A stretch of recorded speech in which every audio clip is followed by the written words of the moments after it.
And I started to tell a little bit about the details. My father was actually taking a sofa cushion and put it on top of the telephone. He was not a person who was afraid of that many things. And he was just saying, just to be sure. This is Cold War Conversations. If you're new here, you've come to the right place to listen to first-hand Cold War history accounts. Do make sure you follow us in your podcast app or join our emailing list at coldwarconversations.com. Steffen was born in Karl Marx Stadt and was conscripted into the NVA, the East German Army, in 1988. When he left school, he started an apprenticeship for electronics, learning how to build radio receivers at Rima, a then famous producer of hi-fi equipment. Steffen is called up at 18 for his 18-month service, and he talks of the conscription process and the incentives offered to him to serve for a longer period. He is posted to a unit in Leipzig, which was responsible for telephone lines from the NVA Headquarters for the area south of Berlin. He describes the training he took and the role he carried out, including installing phones for NATO Intermediate Range Nuclear Forces Treaty inspectors. In the summer of 1989, many citizens of East Germany flee the country via the now semi-open Hungarian border, and Steffen describes heightened tension within the army. Don't miss next week's episode where Steffen continues his story as the country falls apart and the Berlin Wall opens. The battle to preserve Cold War history is ongoing, and your support can provide me with the ammunition to continue to keep this podcast on the air. Via a simple monthly donation, you'll become one of our community and get a sought-after Cold War Conversations drinks coaster as a thank you, and you'll bask in the warm glow of knowing that you're helping to preserve Cold War history. Hi, this is Tree from Berlin.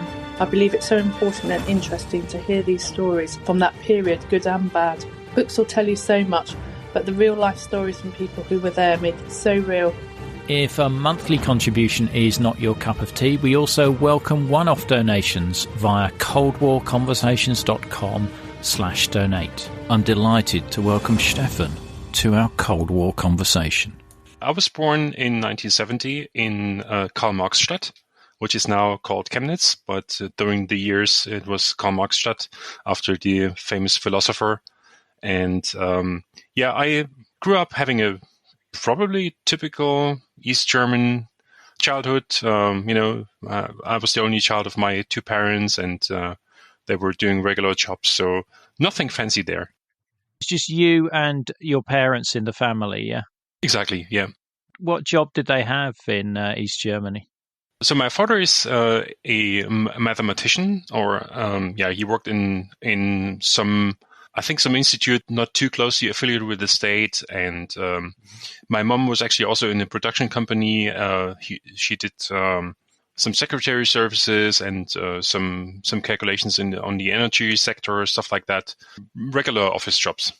Neither of them were members of the party per se. No, they were not. So my parents, actually also including me, they were not resistant or so, right? They were also not in the party. It was more like, I think, with most of the people in the GDR, just trying to get by. And my mom actually had her own little history of not being allowed to study. Because she did not do the Jugendweihe, which is the thing that you do with the, I think it comes out of a communist tradition, where instead of the church thing that you do with 14, they had some alternative thing governed by the state. And because she didn't want to do that, she didn't want to do the Jugendweihe, she was not allowed to study, and that sort of maybe raised her resistance a little bit, but not like in a real way that she was doing forbidden things or so. It was more like on a private level, and similar from my dad. They were sort of neutral and trying to get around in life. From my interviews that I've done, is that people are sort of expecting the Stasi at every corner and, the ever oppressive state. But the vast majority of people were just getting on with their life as they could, in the same way that people were in the West, and just sort of accepted the way things were? Sort of, right? I mean, that's, I think, probably one of the most frequent discussions when you get even nowadays that people still discuss. On one hand, it was sort of clear that there was always the possibility that somebody you're talking to might be with the Stasi or might be, giving reports to the Stasi as an unofficial member. On the other hand, you just, we were friends with people and you just couldn't think of them doing something like that. And as many people saw after the wall came down, that was actually more frequent than we thought at GDR times. That was pretty surprising for me. Thankfully, I did not have such thing. I did look up my Stasi files, and I did not see anything that anybody said something bad about me or so. It was very, very thin. But yeah, I know many other people who had bad surprises. Did your family have any relations in the West at all, or not? Yes, actually, they did. Not very close. But I think the closest one was an aunt my mother had, and actually she was able to visit her when her aunt turned 80, I believe, in 87. Also, from my father's side, we had some relatives, maybe not too close. And my parents actually also always made a point about not hiding that, right? So it was kind of a protection for not being asked to join the party or getting into jobs that were too close to the state. They always told me, never hide that and make sure you mention that all the time, so they cannot say you hid it and you did bad things. And what was your school life like, Steffen? So I did the regular 10 years of school education that everybody had, like a secondary school, and until I turned maybe 15 or so, I had no intention to do grammar school or A levels, and I wanted to basically get an apprenticeship and get what I thought at this point a real job. And I remember telling my parents, I don't want to end up in a lab being in one of these white coats and doing theoretical things. I want to do some practical stuff. Yeah, but before that, school was sort of uneventful for me. I just got by and had some, minor troubles, but nothing serious. Did you play much sport or anything at school? Not too much. I was into bicycling a little bit, and also a lot of electronics, which I later had my apprenticeship in and also studied later on. But that was more or less not involved with school. There were central places called Pioneer House, or again organized by the state, where you could get together and do something about your hobby. I think I was there for maybe a year or two, but mostly it was not for me. I was more happy with doing this by myself and with a friend. Was there any military training at your school? Yes, there was actually. So I think in the age of 14, most male children had to go to, I think for a week or so, to this like pre-training, and where they already tried to convince you to do more than the usual 18 months of military service. That was, by the way, that was a topic all the time, right? Through your whole childhood in the GDR, it was always about joining the army and, going for more than the 18 months. And I basically resisted that all the time because, I couldn't see myself shooting other people. That was not the biggest thing, but at least, part of the story for me. Also, physical activities, I mean, I did them, but I did not particularly enjoy them. And military was always about physical stuff all the time. So I just couldn't see myself there. I had a pretty clear vision of what I wanted to do in life. And military service just was a necessary evil that I had to do at one point. So actually in school, I managed to not having to do that. We were just too many boys in our class, so there was not enough space in getting to this 1 week of military education, and 3 of us had to stay home. And in the same week, the girls had I think some medical training, like first aid and stuff like that. And we were joining them, which was actually good fun. So it was a useful skill to have more useful than, knowing how to shoot. So I enjoyed that. And you mentioned an apprenticeship. So where did you end up doing that, and what was the apprenticeship about? Yeah, so I was into electronics a lot as a child, and I wanted to do that as as my regular job. So with most people in the GDR, if you weren't doing your A levels and study, you would get an apprenticeship. That was, I don't know the percentage, but I think the vast majority was going that route. So you would have 10 years of school education and then 2 or 3 years of apprenticeship, and then you would just start your regular job life.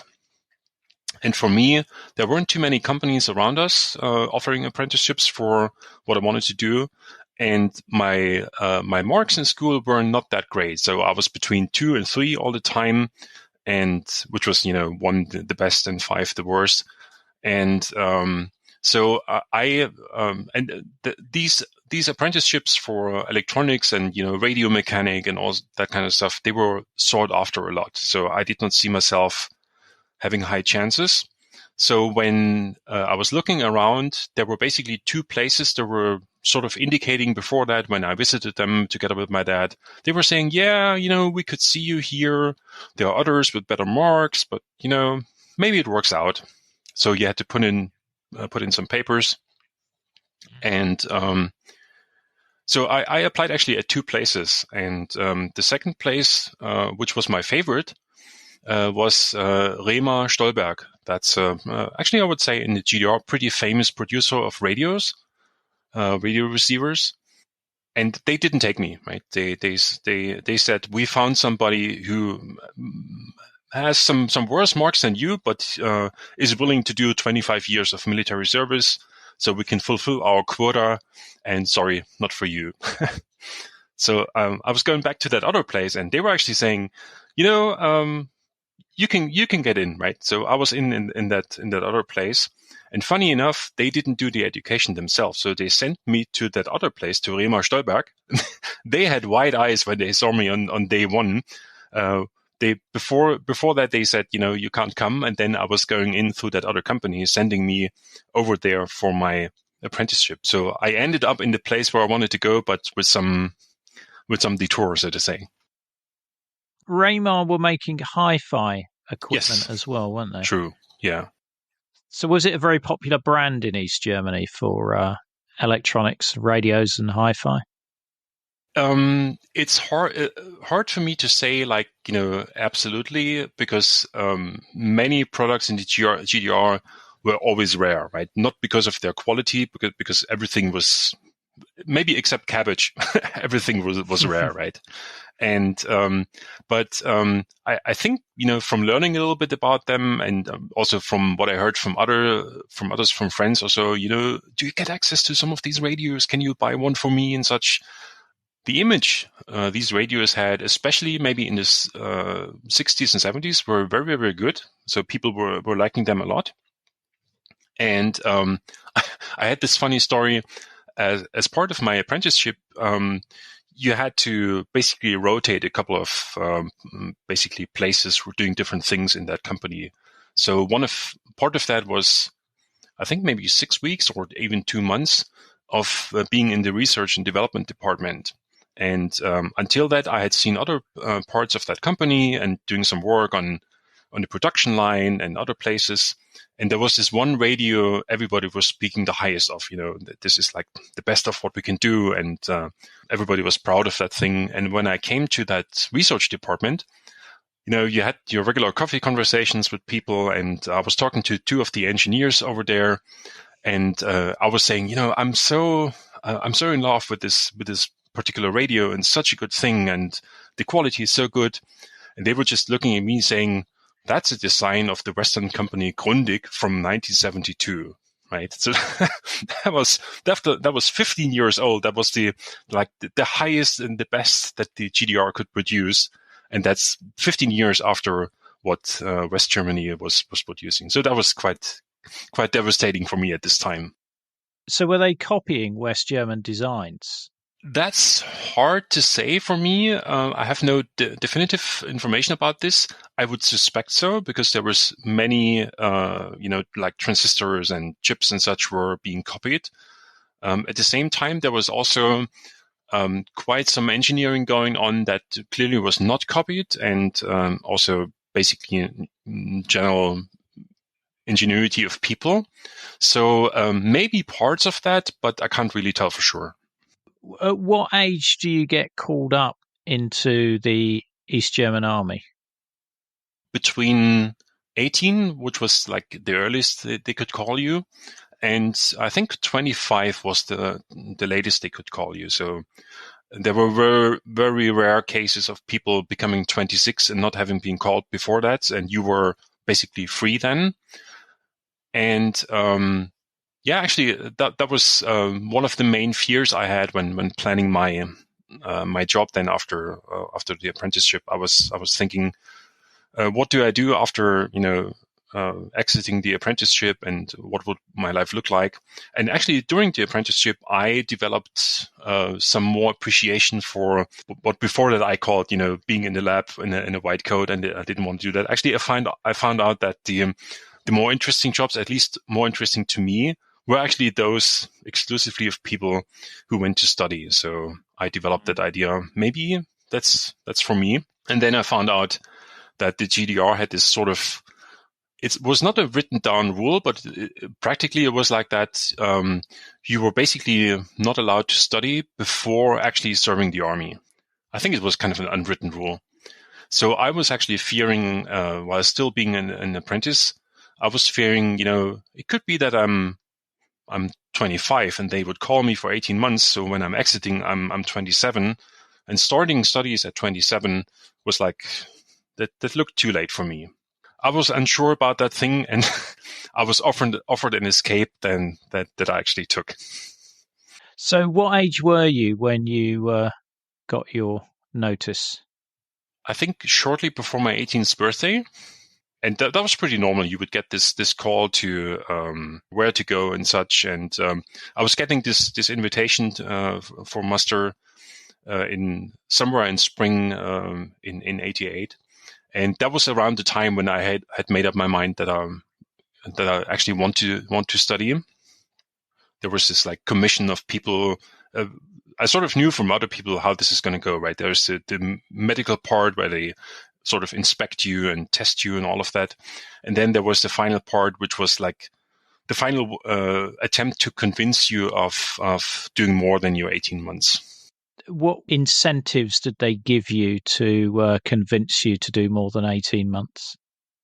Yeah, funny enough, that was the first time that somebody ever offered me something concrete. Until then, it had always been like, you got to do it for the socialism, and everybody, who's going to, value themselves, they do something more, and society paid for all your education, and now you get to give something back. It was always about this, like, glorious way of us together. We are building the socialism and all of that, and there was never any discussion about any advantages you would have or any perks you would get from doing longer than that. And that was the first time when I went in, and they didn't even ask, right? They were just looking into their papers, saying, okay, we see you have this.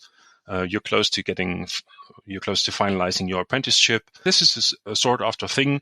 Have you considered doing more than your 18 months?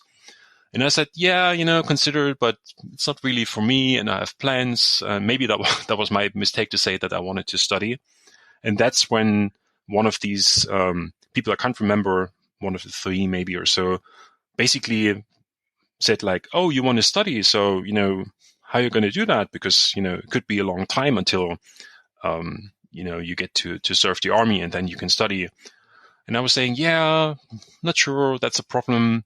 And then they started offering me, saying, okay, so maybe if you could consider doing 3 years instead of 18 months, we could offer you, I think it was basically three things. They offered me to call me right away in autumn, so in the same year, basically 6 months after these talks. They offered me to placed me somewhere relatively near my hometown, which was another problem for many of the conscripts. You could end up somewhere, near the Baltic Sea or in the middle of Brandenburg or some place where it takes you a long, long time to get home, where there's no other life than your barracks, and these 18 months would be like a boring time at best, maybe even worse. And the third they offered me, which was actually the most intriguing for me, they offered to put me into something where I could make use of my skills as an electronics worker, so to say. This is the answer to all of my troubles, right? I would get to do these three years. Yeah, it's double the time, of course, but I would get to do them maybe in an easier way than 18 months in the middle of nowhere. I would get to continue doing what I enjoyed, and that was electronics, and not being too far away from home actually was also nice. So something that I never did again, I decided on the spot, on this day when they called me in, that I want to do this, and I actually signed. And my parents were shocked, right? They were saying like, how could you do that? How could you do that? Like, yesterday you were sure that, it's 18 months and nothing else, and you had your plans and all of that. And today you're coming back saying you're doing 3 years, and it was not like siding with the devil, but it was seriously something they had their eyes wide open, in disbelief. So I remember that very well. But did they understand that, you were seeing this as a learning opportunity and coming out with some better qualifications?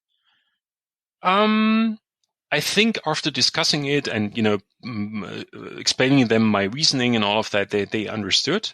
But I also remember my dad actually telling me something that I obviously did not forget, because it was so obvious that I thought, why didn't I think of that? He was saying, okay, you signed some paper for doing 3 years. What paper did you get from them? Right? You got promises, like, in talking. Do you have anything in writing? And I thought, oh no, he's right. Right? They just they fooled me. I will end up somewhere totally different in some totally different environment, and maybe as a tank commander or so. And that was actually pretty much horror for me to think like they fooled me. But actually to take that look at in advance, all of that became true, right? I mean, that was not often that people kept their promises like officially in the GDR, but they kept all of their promises. That was surprising, actually. So I trusted sort of, that was my only way out, right? I had signed and I trusted, okay, somehow this will work out, and it did work out. So that was even then surprising.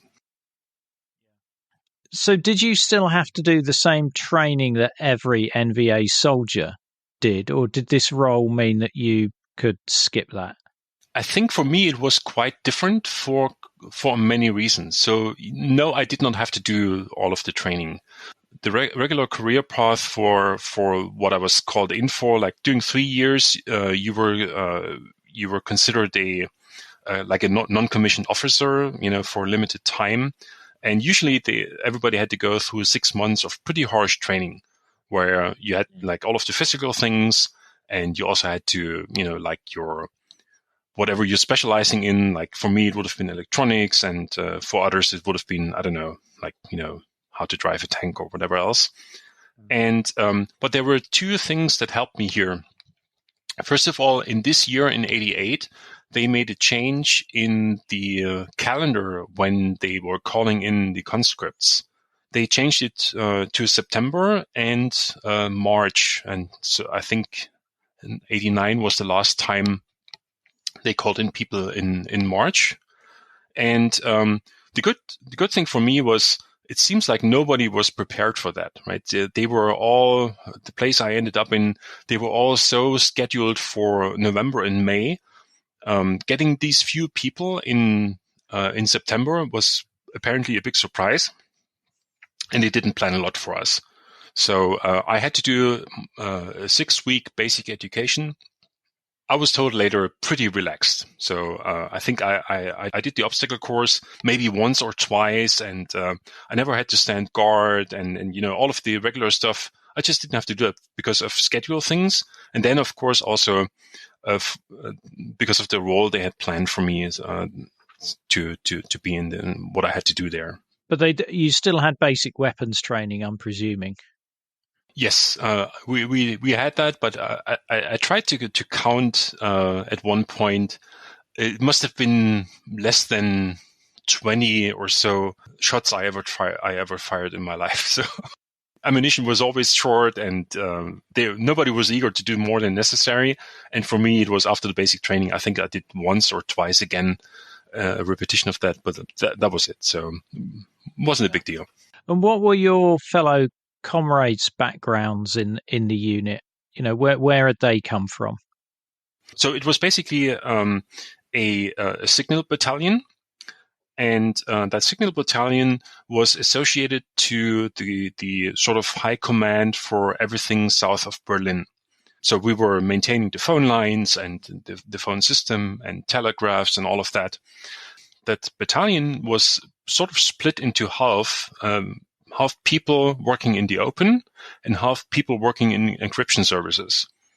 And these encryption services, that was a crazy world. So we were like living in the barracks together, with sort of a separation, but not too much. And then in the morning, when you went into the place where you did your work, they were basically going beyond another like iron door, and nobody was even allowed to have a look into all of that. And so there was lots of secrecy around that. Later on, I heard that they had very strict regimes about all of that encryption stuff and key exchange and all of that. So that was the first time I was ever in touch with that. But I was in the open part, so I actually did not get to see much of that only after the wall came down and most of that was opened. But there was a lot of secrecy. So whenever you had people sitting together and drinking beer, so there was one point where the conversation stopped. People were saying, "Yeah, we cannot talk about this," right? And that was strange because normally, if you're in a private setting, there wasn't that much that couldn't be talked about. But this one was always a strange thing. So I don't know that much about the background of these people. I think they were checked much more thoroughly than people like me or my friends. That was the crazy sort of divide that we had. Yeah, I was going to ask you what sort of checks they did on you before you had this role. Did they do any form of background check on you that you're aware of? Did your Stasi file show any of that? The Stasi files did not show anything, and I did not have to hand in any special things. So I would have expected they asked me, I don't know, to write down, letter laying out my relatives in West Germany or whatever else. Maybe they knew about this already, right? And that was one thing.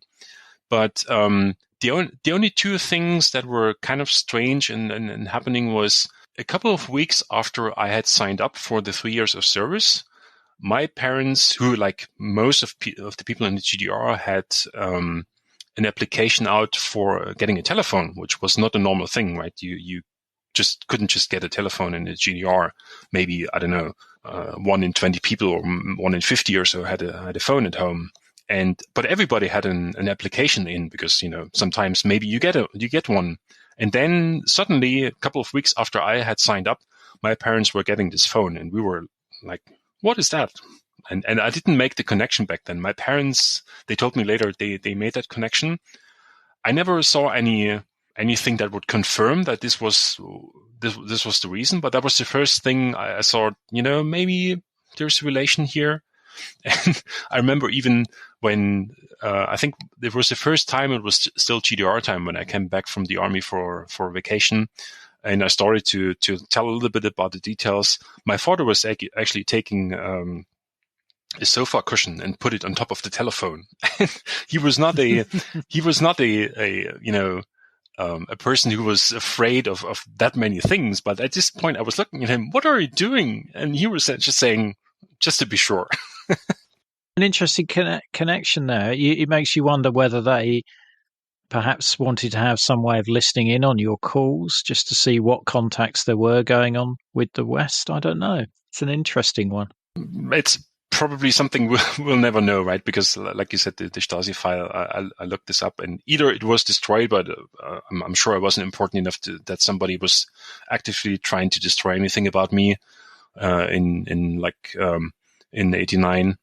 And then the other thing that happened was also after the wall fell down, a fellow family who was living with us in the same, we were living in one of these Neubau blocks, or, we had 6 stories, but there was some with 11 or even 20 stories. And we were living in those with 6 stories and 12 families in that house. And for every house, there had to be kept what they call the house book, or some kind of registry. When you had visitors, they had to sign in. I don't think we ever did that when we had visitors, but at least it was officially required. And after the wall came down, that family who was running this registration within our house, they came to my parents saying, just before, I think they said summer '88 or something like that. So it must have been shortly before I was called in. There were these strange people and asking things about Steffen and, things about you. And so apparently the Stasi did some checks. I don't know. It's in relation to my service there. Again, I didn't find anything in my files. Actually, now that we're talking, I think my parents were checking their files as well, and they did not have anything either. So either way, I don't know. You were potentially in quite a sensitive role here because you're working on the communications for a major command post of the East German Army. For me, I guess it wouldn't be surprising that they did do some further checks on you. It's possible. Did you ever get access to your East German Army file after the fall of the wall? Was that ever possible for you to see that or not? Maybe I was naive at this time, but I didn't even think that there was a file about me, right? I mean, obviously they must have something like, what's his name and what's his well, they've got address. That piece of paper you signed, Steffen. That's all it was. Yeah. But I didn't even try. Actually, that's a good question. Maybe I should try if there is something about me. Yeah, I don't know whether you can get access to it. I'd just be fascinated to see whether there's any other mention of anything else in there. I don't know. So with your role, I mean, what is the day-to-day job like? What are you doing day to day? So we were a group of 5 people with similar background than I had. Everybody was doing their 3 years and had a plan to study within the immediate group that I was working in. Our responsibility was basically the phone system itself, at least partially. We had a civil employee that was doing most of the work. He was way more qualified to do that than we were, like with our apprenticeship and being 18 or 19. So he did most of the work, but all of the maintenance of going to some of these offices of the generals or the high officers when the phone is broken or when some of their stuff wasn't working well, we had to go there and exchange either the phone or repair it in place or whatever was necessary. And then there were also these central systems where, all the cables were coming in and being routed to whatever place within the barracks and all of that. So maintaining that was a large part of our job. And this was like a 24-hour job. So you had to be not only in the barracks, but also at your desk, so to say, for 24 hours. And then there were 2 days of being off, and then again 24 hours. That was kind of a regular scheme. And it wasn't always like that, but most times were like that. And you could actually normally sleep during the night, so it wasn't that bad. But you had to be on basically on the watch always, right? If there was something going on, and it could be some general at home finding out that his phone wasn't working and we had to go out. That was very rare, but it happened because the phones in their private homes were also maintained and owned by the NVA. And so we had to go there as well. But it happened very rarely. But it was possible that this was necessary, and therefore we had to be available at all times. One person had to be available at all times.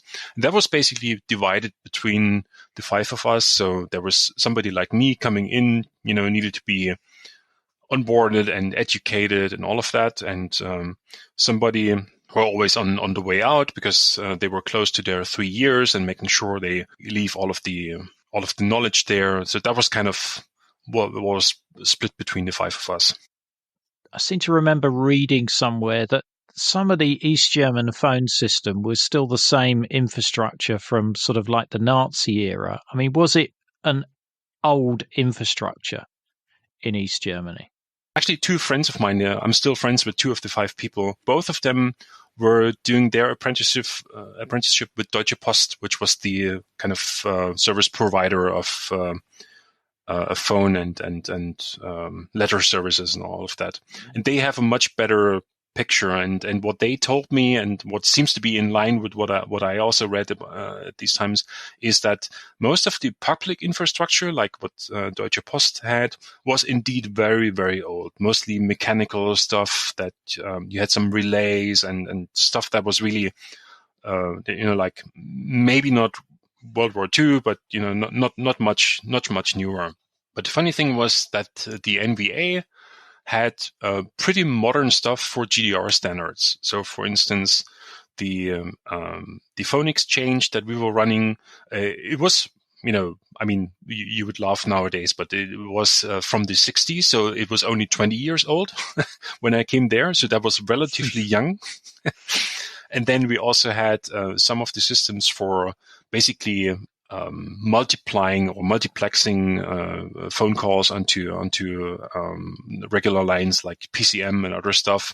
That was maybe from the mid 80s or so, maybe 3 years old or 5 years old. Again, all on the level of what GDR did do. So for GDR standards, that was pretty up to date. So that was not bad. So you probably would have to be with Stasi or some research lab or so if you wanted to work on newer stuff within the GDR. But that was all right. That was good fun. Were you made aware of the Allied military liaison missions in East Germany and to watch out for them snooping around? Not directly. So it was not part of the education. So we didn't know anything about that. Of course, everybody knew that the Russians could do what they wanted, right? But nobody told us that actually the French and the British and the US could actually also get around and do something. But I was involved with that kind of stuff once, which I remember also very lively because it was a big event for me at this point. There was a secret code word that if you were on these 24 hours thing on this rotation, you always had to have a backup who didn't have to be with you like physically, but the backup had to be within the barracks and be available within like 20 minutes or whatever that was. And one of the roles of that backup was, of course, if you fell ill during your duties to back you up, like it was said. But the other role was, and actually I had to do this then once. The other role was when the secret code word was coming in via phone. It was like in a spy movie, right? You were getting called and can't remember what the code word was, but something like rocket inspection, which turned out to be, funny enough, close to what was actually happening. And then you would have to call your backup. And when this happened I think it was in early '89. When this happened, I was actually the one that was the backup and I was called in. So I was giving a driver who would drive me together with a phone, some of these funny GDR phones, into one of the hotels in downtown Leipzig. There was this driver, actually, I think he even had a weapon with him. I can't remember exactly. And I was sitting next to him in a Trabant with that phone, with that orange phone on my knees. And our mission was to go to that Interhotel and install the army phone in one of the bedrooms. What turned out then, I was told later on, all of that was about, is exactly for the Allies, and I think for some international inspection program, there was a foreign, I can't remember some inspector was arriving in Leipzig with the mission to do some of these rocket inspection thing, like, how many SS-20 or whatever the Russians had in the GDR was inspecting that. And for him or her staying overnight, there had to be one of these phone lines to be available. And of course, all of the hotels in GDR time didn't have a direct connection to the NVA phone system.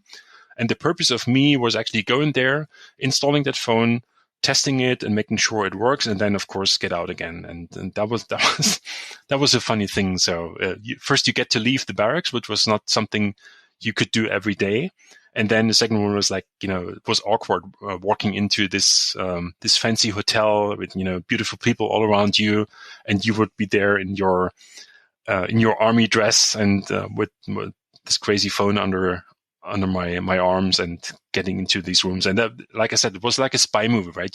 I went to the desk and saying like, Raketeninspektion. What? Oh, sorry, hold on for a moment. Then they were looking up. Apparently they were inspected too, and they knew what to do. That was fun. Yeah, it sounds like these could have been people who were checking on the INF, the Intermediate Nuclear Forces Treaty, that had been signed a few years before, and it was part of those inspection teams. So as sort of 88 moves into 89, are you sensing that East Germany is changing, or there's any tensions out there? I think I was pretty late in realizing there was something going on. I think the earliest I really understood there was something going on was maybe in summer 89. You saw this, on TV that people were fleeing GDR through Hungary and such, but that was not seen as, at least I did not see this as a big turnaround. It was, it was sort of an escalation and something that hasn't happened in that, at least not with that many people before. But I think I first realized there was something strange going on when, so I said before, we were not allowed to leave the barracks every day because we were only serving these 3 years, and we were treated more like conscripts than real officers or sergeants or whatever. And then suddenly there was this sort of order saying on Mondays you cannot go out at all anymore. You had to apply, you had to get one of these tiny tickets in order to leave the barracks.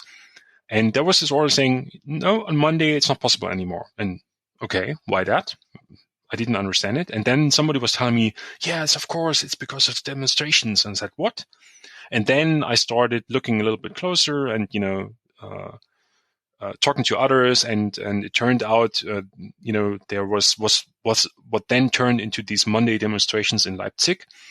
That was the reason they had become so big that they feared any of us taking part. That would have been crazy. I would have never done that. I'm too risk averse probably. But again, also like, not having any interactions by chance by somebody just walking by, because it was deep in the city center, and part of leaving the barracks was always going for some food somewhere or having a beer or so, and that was naturally quite in the city center. And so it could have happened very easily that I would walk into some of these groups, and then somebody taking photos or whatever would not have looked good. So you had very little way of knowing what was going on outside. So being in the army, there was no way you could watch West German TV or listen to Western radio. We found a way, but that was very high risk, right? So there was one TV for each, I don't know, maybe, 50 people or maybe even 30 people. And they were all sealed, with these plastic seals that you weren't able to change the channels at all. But then somebody, can't remember exactly how, got hold of one of these stamps that you got. So we were actually able to change it and actually watch some Western television. But it was always something like, there was always a ceremony about this, right? Somebody had to be literally on the watch, trying to watch out for somebody walking in who was not clear of or not okay with watching Western television. So yes, we did that, but not on a regular basis, and certainly not during that time.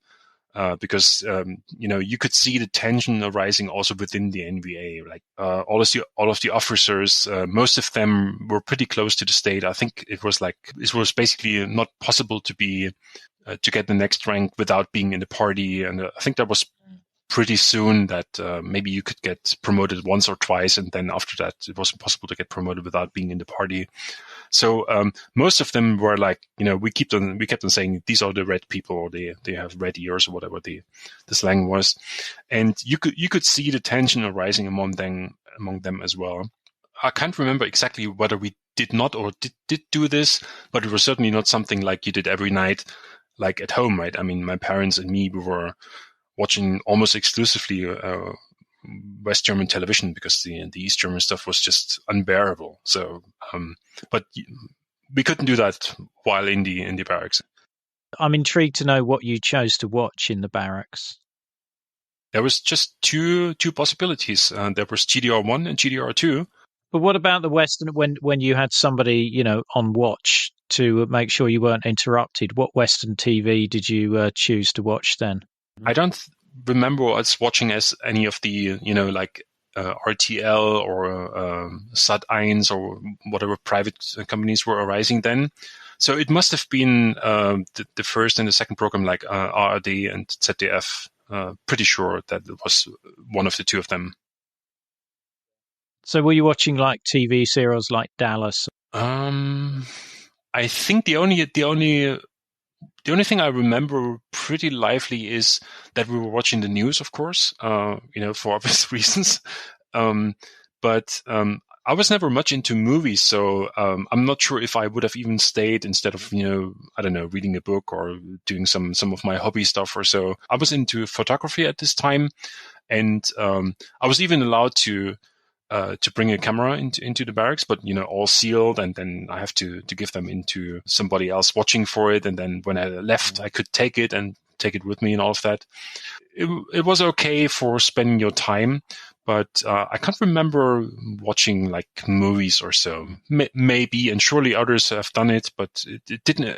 If I did it, it didn't impress me much. So, did you take many photos during that period? Not in 89. So I was, again, not, I didn't have the guts to do that. So I stayed away from most of that. And, from September, maybe August even. I think it was even August in 89, we were not allowed to go out on Monday anymore. And, because I had to hand in my camera again when I entered the barracks again, I was mostly making sure that I'm not getting into any trouble. And since, from my family and also from my other background, I was not one of these people in resistance. I had no intention to do anything like that. Most of my photos from that time were more like personal stuff, and Leipzig Zoo or Zoo is pretty well known. I did take a lot of photos there, and countryside and all of that, but nothing interesting from a historic perspective, so to say. We're in that period when the demonstrations are going on, and I think you get called to do a certain job on the 7th of October 1989. Can you just take us through that? Sorry, folks, you're just going to have to wait another week for the next episode where Steffen describes the end of East Germany and his induction into the Bundeswehr, the West German Army. Don't miss the episode extras such as videos, photos and other content. Just look for the link in the podcast information.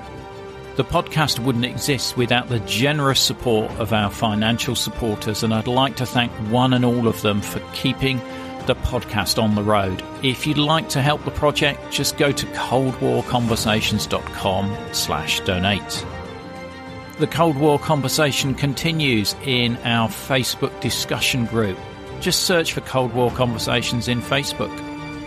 Thanks very much for listening, and see you next week.